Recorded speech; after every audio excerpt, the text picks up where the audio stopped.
Well, I'm finally going to do it. My little plastic tub of threads here. Look at that. Aren't they beautiful? They are just gorgeous. I said I'm going to dress that up and my box of threads, embroidery threads. So I'm starting with the tub, and I am making this snippet roll that will go on the outside of this tub. Won't that be pretty? Okay, so now what I'm doing right now is I'm just starting out, and I measured the depth that I needed and the length that I needed of batting, and so I've got that on here. And now I'm beginning to just put down fabrics and add some little decorative things as I go so that when I'm done stitching, I don't have to come back and add a bunch of stuff to it from at that point. Let me get some, I don't really have any threads up there to use. Let's see what I have here. Well, I do have, let's see, I do have a blue I could start with. It's already been split once, I think. Yeah. So we get 2 threads off that. There we go. And we should be doing straight stitching in order to get this ready, but a great project for your scraps.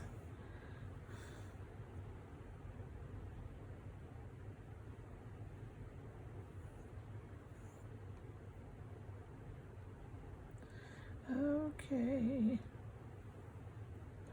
let's get it down. I thought I'd get this started. That gives me a really good just sitting down stitching project. And then I've got 2 works in progress that I've got to get back to and finish and get the videos up on those.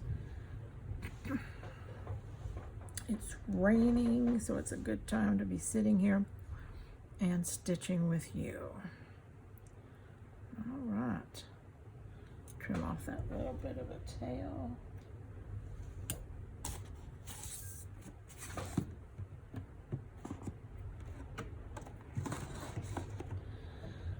Okay.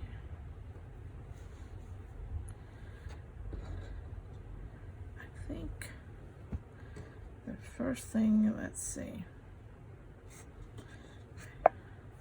Which way do I want to do this? I think I'll go just back and forth the short way right now.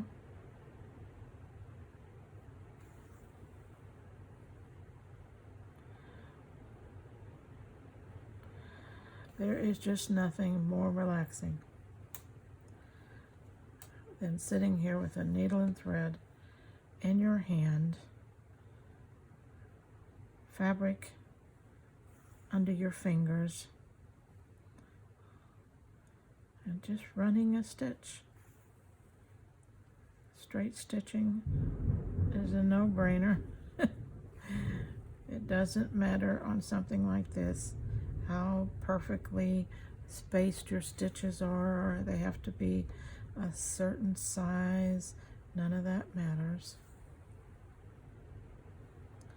Just get it stitched.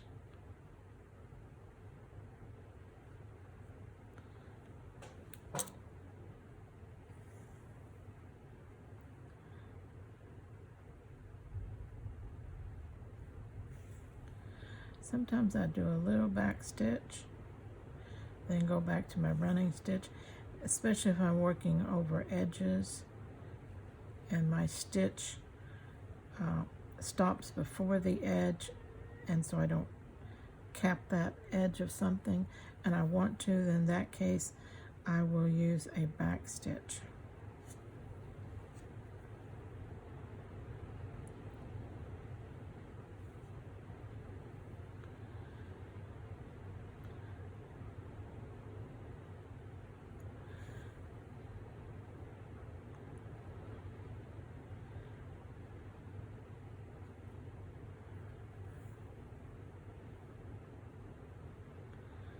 And I'm going to put these stitches pretty close together because I've got all kinds of fabric on here. I've got, and some of them need a little bit better stitching because they're fibrous, they're loose weaved. Others, not so much. Doesn't matter, but it won't hurt them to be stitched closer. What I meant, the width of the lines together. This is one of those times when, let me bring you up. This is one of those times when I stitch down and up, and if I go over, I don't really catch this edge of this fabric. So I'm going to actually back stitch it right there, come back up right at the edge where I was, and continue my running stitch.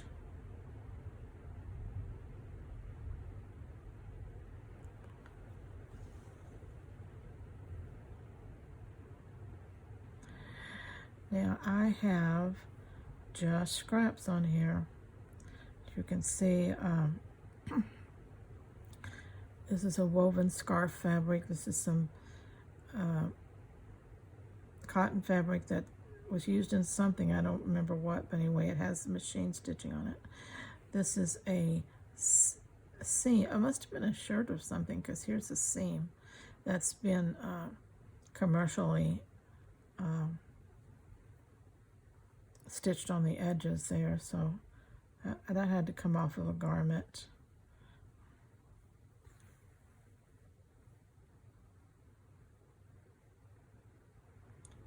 It's a fabric that I've used in many projects because of the fact of its color and design and everything, and it just one of those fabrics that just worked really well, and a lot of stuff. And I pout down to this little tiny piece.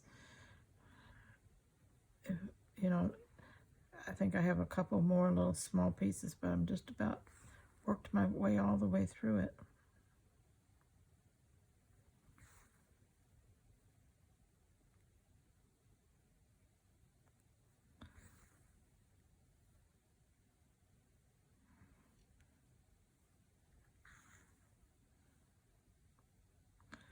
Going to be finishing up my flannel pouch that I'm making out of flannel, and starting a new one of those, another pouch.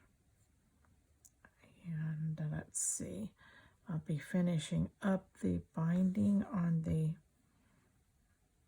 Let's Play Dress Up piece and putting the casing on the back so that it can be hung like a little wall hanging. It's an 8x8, so it'd be a cute little wall hanging.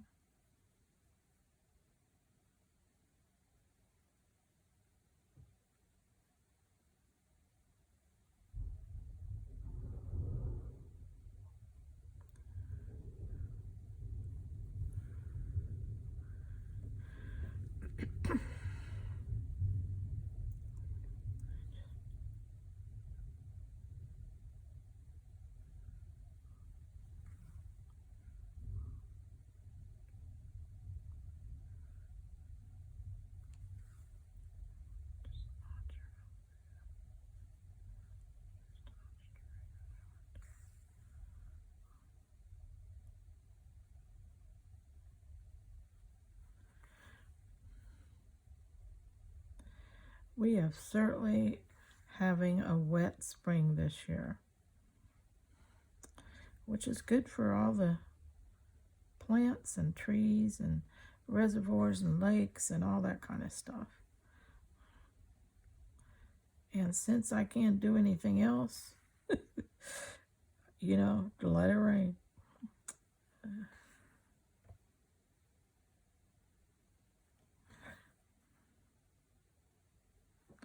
We get a sip of my tea. Does that look good? Hot chai latte.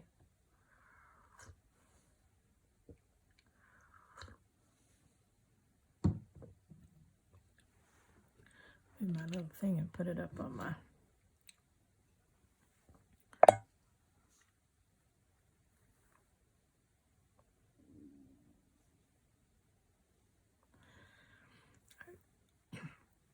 I've got some very sheer fabric right here. And I've got some right there that has the glitz in it. And this one's just plain and sheer, but it gives a kind of a foggy look to that area. Changes it, gives it a visual interest. When somebody's viewing it, unless they're close enough to actually feel it, it makes them wonder how the color changes. It goes from sharp to muted. And that's that little piece of shears that you can work in your, when you just got a dab of it there.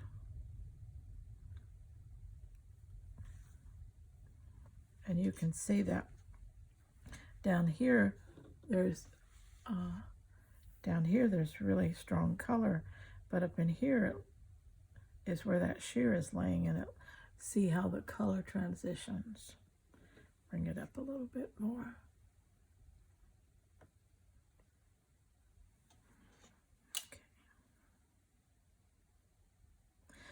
I've used that a lot in landscaping technique when you're wanting to purposely mute something, give it a foggy look or something like that. Then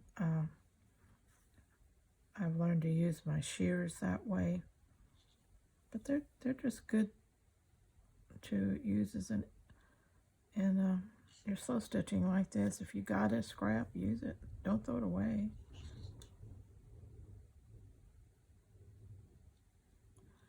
One of the best places to find shears and wovens is in your thrift stores,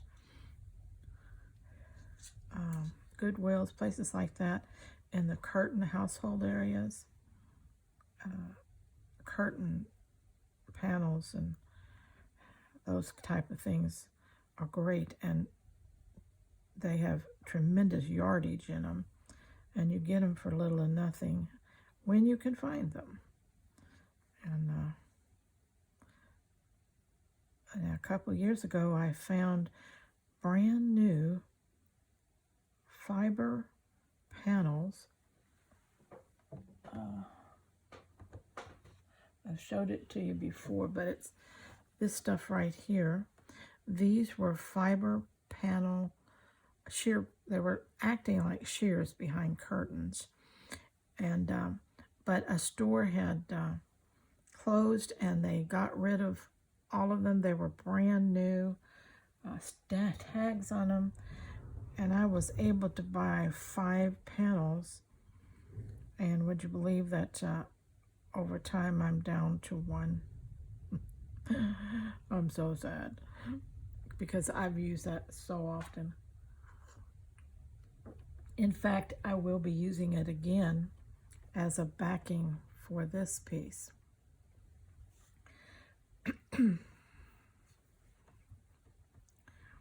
So I'm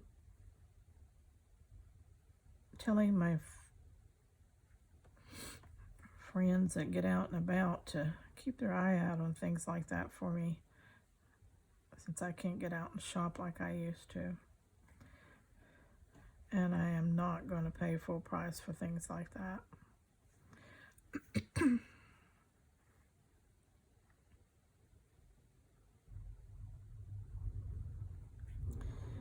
I better tie this one off.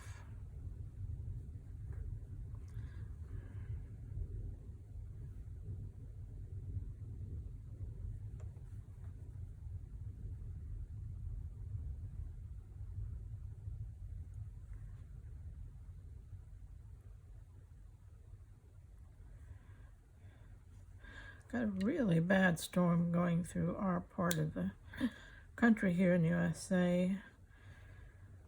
It's carrying a lot of, well, it could be carrying tornadoes. So I'm keeping an eye on that.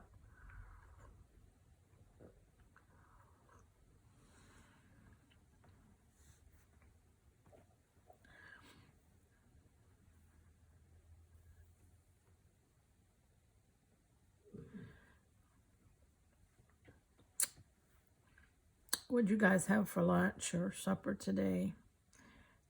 I fixed a shrimp, or not a shrimp, a scampi sauce, and put it over noodles. Fixed southern fried green beans and new potatoes together. Then we had a fresh vegetable plate and a Jell-O salad. That was our lunch today. That was very good. I have to say, I'm a decent cook. And since I have developed this back problem, my husband has been helping me tremendously with those tasks. And I can take my walker, since I can sit in it, and I can cook things at the stove because I can sit down for a few minutes, every few minutes, to ease my back up. I can't stand more than about, oh my goodness, just stand without support more than about 3 to 5 minutes. That's it. And then, but I can sit do a little stirring and dumping and seasoning and all that kind of stuff, and then sit for a few minutes and stir a pot that has to be watched. And my husband does all the chopping and prep work, and he sets the table, and he'll make the vegetable plate and things like that. So together we get a meal together because I have that wonderful helper. And how unselfish that is of him to be willing to do things. I mean, the kitchen is not his favorite place to be except when it's time to eat. So, and then he cleans up and washes dishes and all that. And I'm just so thankful that he's a good man like that. He sees a need and he just jumps in and he does it.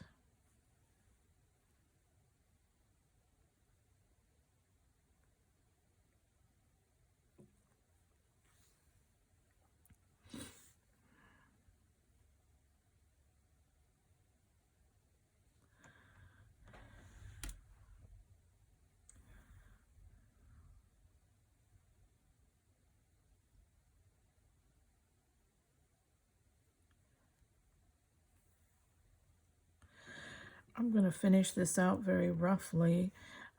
Like I said, I'm going to put that other fabric on the back, and then I'm just going to do a whip stitch edging around the whole thing. So it's very simply made. Nothing hard about this at all. A little time consuming, but hey, we enjoy our stitching, so we don't care how much time it takes. Oh, I came down too far. I'm going to have to go back and pick that up. I was yapping my jaws and not paying attention to what I was doing.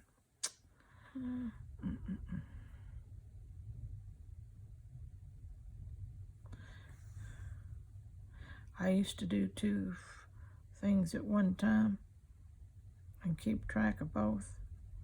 In fact, I could do 10 things at one time and keep track of both. But that is not true anymore. Now it's hard to stay on my one track.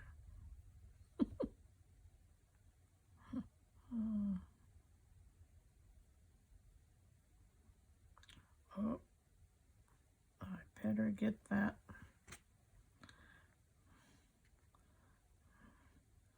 Just about to make a really big boo-boo here. Got to get this pin out of there before I sew it under. I have done that.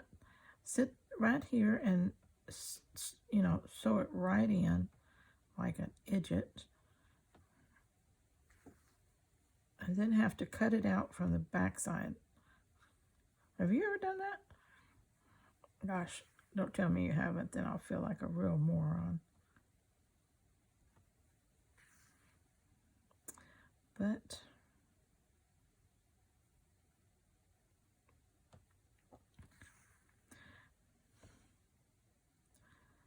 tell us who you're watching on YouTube and what projects you're following, and there may be some looking for something that they want to get into and haven't found yet, or an artist some that they haven't found yet.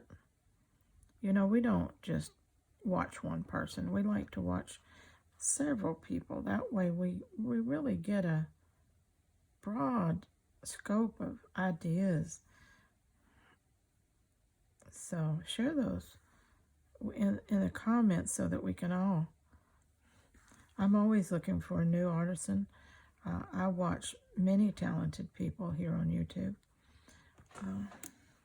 I enjoy, just like everybody else, I enjoy just while I'm stitching by myself, turning one on and just listening and watching as I go along with mine, following them. And it's not that I make all the projects or anything like that, but I love to see the diversity in artisans, how we all do the same thing, but we do it differently. And it just amazes me at the talent, the ingenuity that some these ladies on YouTube have when it comes to their stitching. It's just a never-ending joy to watch a whole list of different artisans. And I say artisans because they are. They are craftsmen in that they get the job done, but they are artisans in that they do it expressively and beautifully. That's my definition of an artisan. Do it expressively and beautifully.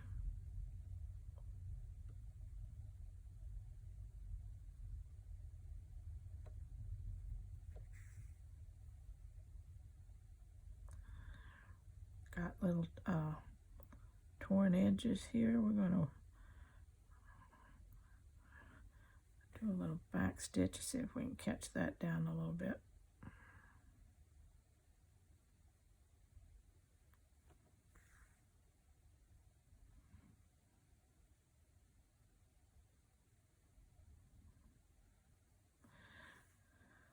These frayed edges, sometimes, again, you know, back stitching is the thing that helps me keep them tamed and under control.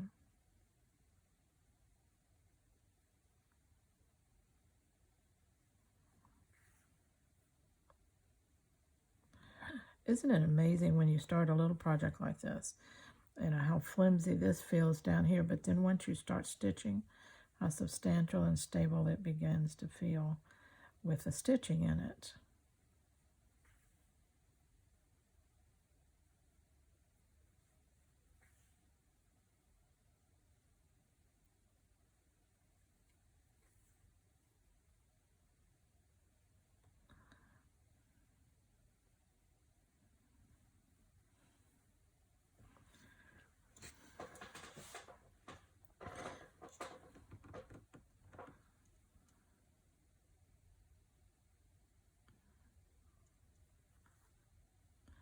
Whoops. How did that happen? Oh, Linda, you're deadly dummy thing, you. I'm going to have to rethread that needle. Can't stitch like that.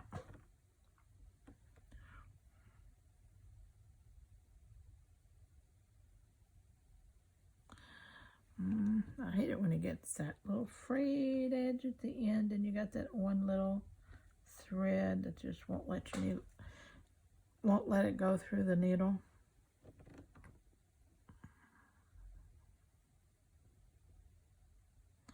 The eye of this needle is not all that big either. Okay. My eyes are watering. That doesn't help. Did it. Oh.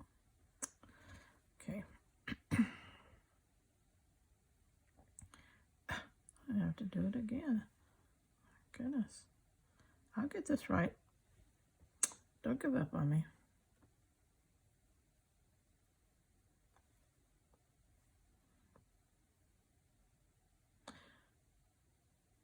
An old saying I always really treasured was, if you don't have time to do it right,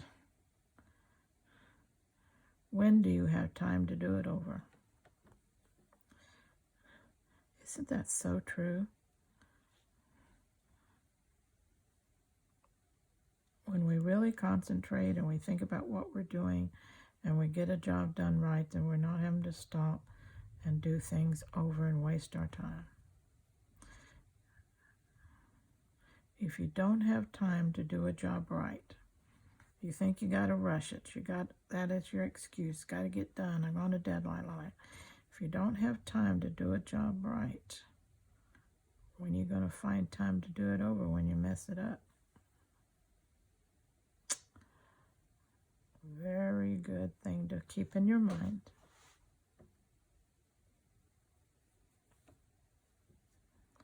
Whoa, almost pulled it out.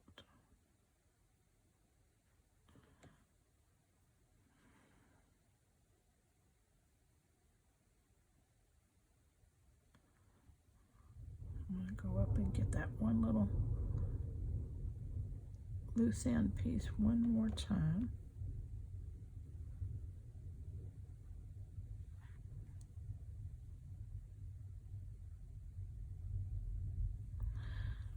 Tack it down before I tie off my thread. There you go. This wasn't a very long piece of thread. It didn't take me very far, did it? Sorry, all the coughing. If you know me, you know I have allergies. Woe is me. That is looking good, isn't it? That is looking good. I love it when the pieces get stitched together.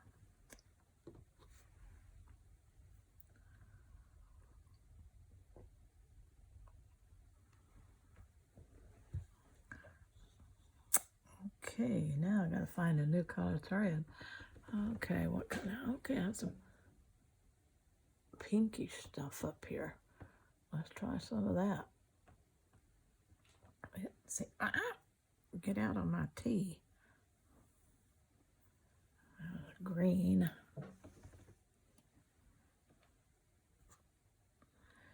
All right.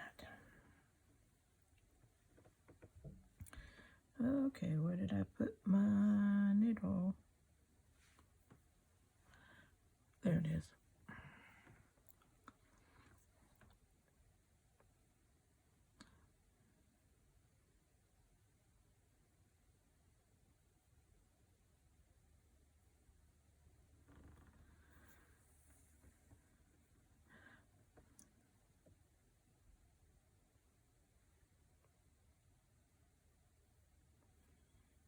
Are you a Asian drama fan? I am. Korean dramas, Chinese dramas.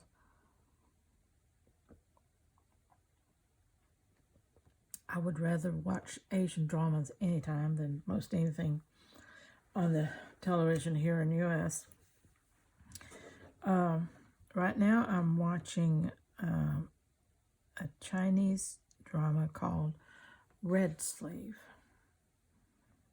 And I'm really enjoying it.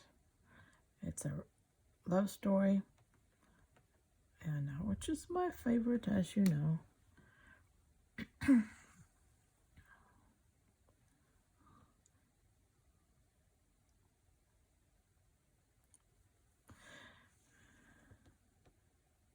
And for those of you wondering if I'm going to do another segment of Crossing the Chasm, my book reading, yes, I am. I do hope to get that one up later this week. See what Jessica and Cauliflower are doing.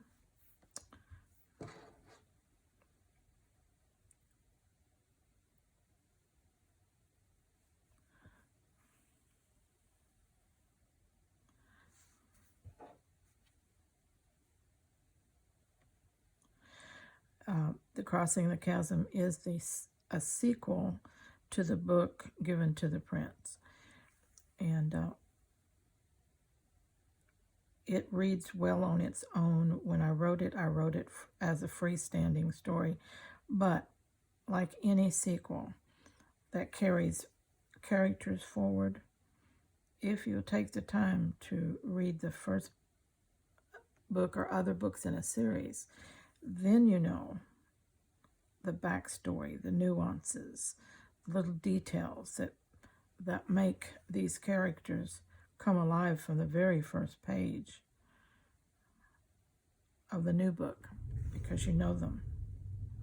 And that's the way it is with Jessica and Cauliflower. They are the secondary characters in the book Given to the Prince. But Crossing the Chasm they are the main characters. It's their story.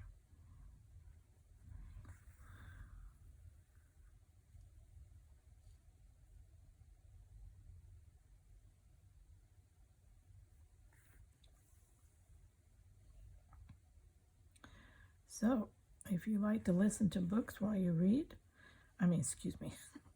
listen to books while you read. Now, if you can do that, you're talented. Listen to books while you stitch. I invite you to listen to mine. I think you will enjoy the stories. They are clean, and they have happy ever after endings. So altogether, it's warm and encouraging. Some tears, some laughter, a little bit of every emotion in them.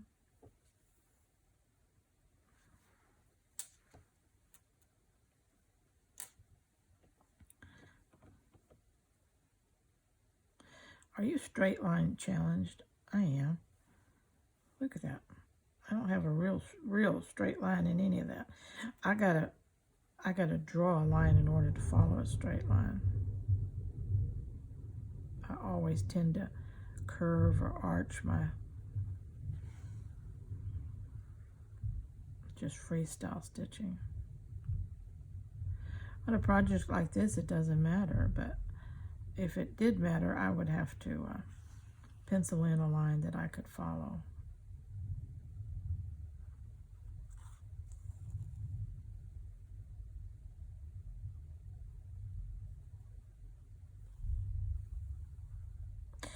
Another thing that I'm going to be making for myself, I'm making these to make my little containers here on my working desk prettier, is I'm going to make me a mat for the top of my desk for several reasons.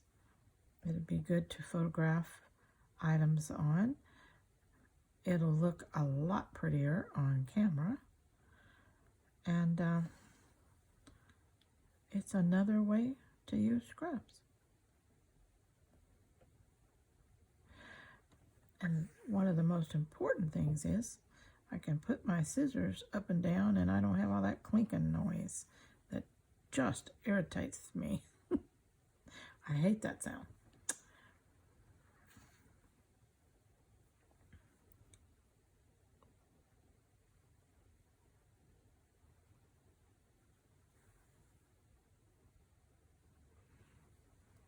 All right, I'm going to take a break and I'll be back in a little bit. Well, let's take a look at this snippet roll that I'm doing. That's going to wrap around my thread. Let's see, this end is stitched really well. Let's see what it looks like on my thread here. I don't want my thread to fall out, but that's looking pretty good, isn't it? Yes, I think that's going to work out well. All right, let's see how I've built this. I've got it sewn down to about that point, trying to use lots of different colors and little designs and things. Now this end isn't stitched yet, but it is basically designs. And you can see that the color tones changed down the snippet roll. All right. And I will be putting a backing and a closure on it. So when I get to that point, I will definitely be showing you what I'm doing here. But I think that's going to be pretty, don't you? I really do. I'm loving it already. All right. When I get to the other end, I'll let you know. Hello and welcome. This is Linda. Okay, we're just back with this little snippet roll here. I finished it all the way down. Okay, got it all stitched all the way down. Then I just put this simple backing on it. Did a whip stitch all around the outside. Nothing fancy, very rough, very rustic. Put some Velcro on it, so it'll be an easy fix around my container. I am very pleased with this. I think it's pretty, it's colorful, and it'll lend a little something to my desk here. Okay, now let's see. I took the threads out of my little container that I have here. I've had this for, oh my goodness, several years, 4 or 5 years. And it's just a very lightweight plastic container. And in fact, what it is the top of a cake, cinnamon streusel cake. It cost me $5.99 at the time. And it just, was a perfect lid size for that. And it's a nice size bowl for here. So let's see now how this is going to work on that. We take that around and we just use our Velcro and we have a perfect fit.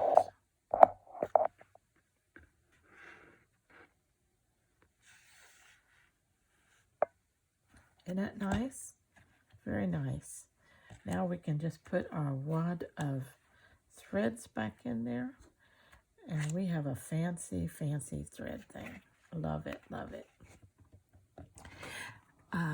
The other thing I did was I made me a little prototype of a pincushion. I filled that with rice, okay? Just 2 circles sewn together and filled with rice. Now, inside, there are a couple layers of batting on top of that rice. And then this little flower motif here is a couple of layers of batting sewed together and then sewed on top for a little ornament. So it makes a nice, thick, substantial pincushion for me. And the rice also is good about moisture retention, so your needles don't rust on you like they will sometimes. But make sure that you move them too. Don't leave them constantly in one place all the time. Every once in a while, move them around a little. But isn't that cute? I love it. I love it. Okay, I did that. And let's see. I still want to make one for my box here. And I'm keeping it because it fits the niche that I have here. It's just big enough to fit in there. And so, but I want to cover it also, so I'm going to do that. And then, let's see what I did here. I made me this little bowl thingy here. Okay, just very rough. Nothing fancy about it. Put my little tools in there. So, fancying up my little desk here. Actually, it just makes me happy looking at it. That's the only reason I'm doing it. But I am working on that mat that I told you about, so I will be showing that to you. I have 1/4 of it done, and so we'll be doing that in another video. All right. Until then, let's all stay, you got it, scrap happy.